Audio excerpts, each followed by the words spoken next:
Halo semua, selamat datang kembali di Kabar Finansial.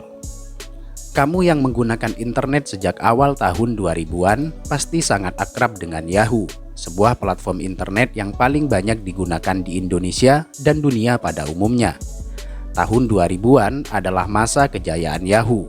Saat itu, Yahoo sangat populer dan menjadi portal yang digunakan ratusan juta orang untuk mencari informasi apa saja.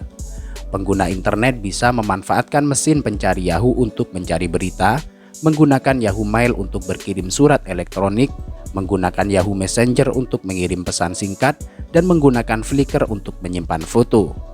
Semua produk Yahoo menjadi tren dunia pada masa itu dan sukses mengubah dunia. Bisa dikatakan, kesuksesan Yahoo pada masa itu menyamai kesuksesan Google pada hari ini.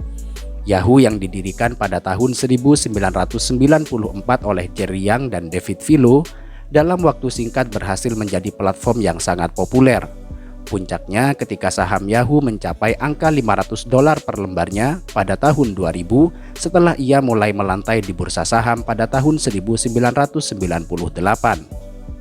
Ketika berada di puncak, dua pendirinya yaitu Jerry Yang dan David Filo mungkin tidak pernah mengira jika Yahoo akan babak belur dan berakhir dengan tragis, di mana pada akhirnya Yahoo hanya dijual seharga 4,48 miliar kepada Verizon, jauh meninggalkan valuasinya di masa-masa keemasan senilai lebih dari 100 miliar dolar.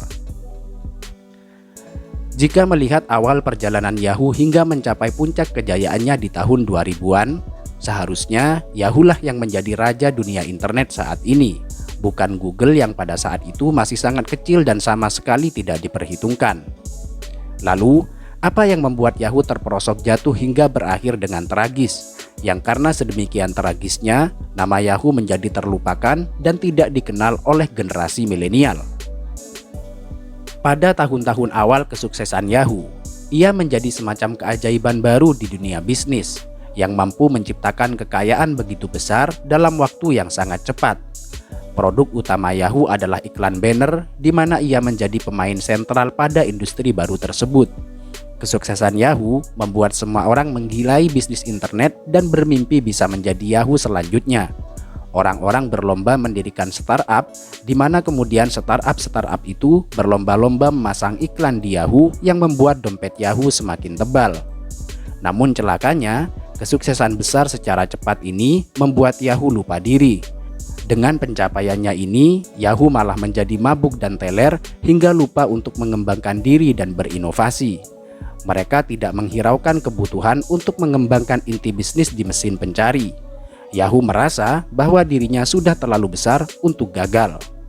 Buktinya, ketika Larry Page dan Sergey Brin menawarkan algoritma PageRank kepada Yahoo, ide itu ditolak dengan mentah-mentah.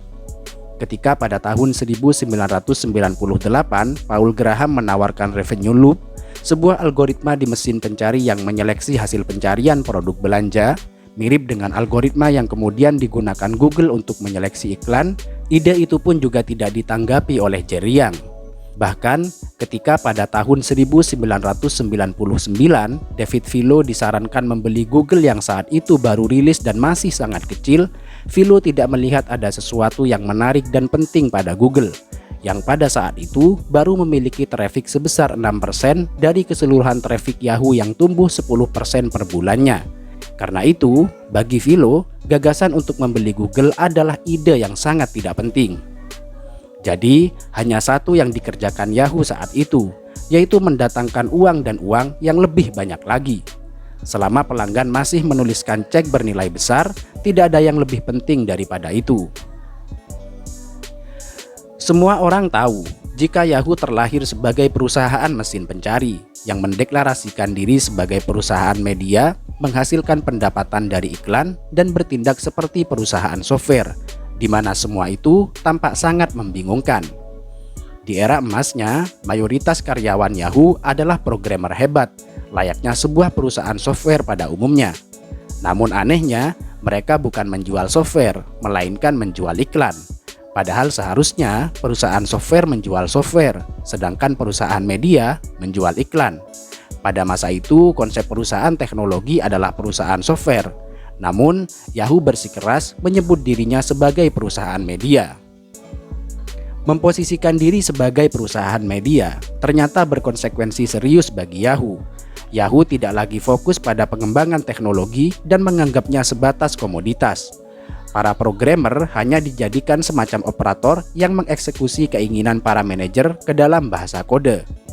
Ketika Microsoft dan Google selalu terobsesi untuk mempekerjakan para programmer terbaik, tidak demikian dengan Yahoo. Yahoo justru tidak berkembang dan semakin ketinggalan zaman. Ketika tidak memposisikan diri sebagai perusahaan teknologi dan kehilangan para programmer andalannya, Yahoo tidak punya tenaga dalam merawat inovasinya. Yahoo berubah dari perusahaan inovatif menjadi perusahaan kantoran yang biasa-biasa saja. Akibatnya, perusahaan ini pun menjadi tua begitu cepat.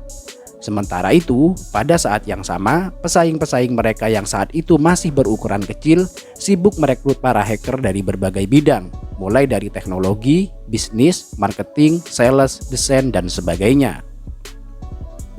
Ketika startup baru mulai bermunculan, mereka mengusung misi besar mengubah dunia dan menciptakan masa depan. Tapi di saat yang bersamaan, kita tidak melihat adanya terobosan fenomenal apapun dari Yahoo. Mereka gagal beradaptasi di era smartphone. Bahkan Marissa Mayer yang diangkat menjadi CEO di tahun 2012 untuk memecahkan masalah ini pun gagal mengatasinya. Sebagai perusahaan media, Yahoo menjual iklan. Dengan masifnya adopsi smartphone pasca 2007, trafik internet meningkat luar biasa pesat yang membuat bisnis periklanan digital makin subur. Tapi Yahoo hanya bisa menonton dari luar lapangan, karena mereka sama sekali tidak punya front door atau pintu depan dan ekosistem untuk mendatangkan trafik dari pengguna smartphone. Front door dan ekosistem hanya dikuasai dua pemain, yaitu Google dengan Android-nya dan Apple dengan iOS-nya. Ekosistemnya dilengkapi dengan browser, mesin pencari, dan mampu membaca perilaku pengguna sehingga iklan lebih tertarget, sesuatu yang dari dulu tidak pernah dihiraukan oleh Yahoo.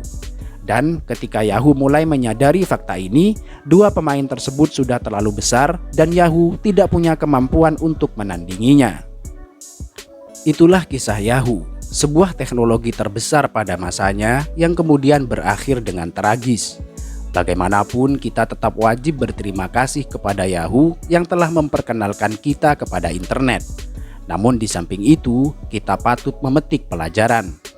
Kita telah menyaksikan bagaimana sebuah perusahaan teknologi paling inovatif pada masanya harus mati karena gagal berinovasi, lengah, pongah, dan menganggap dunia sebagai sesuatu yang statis.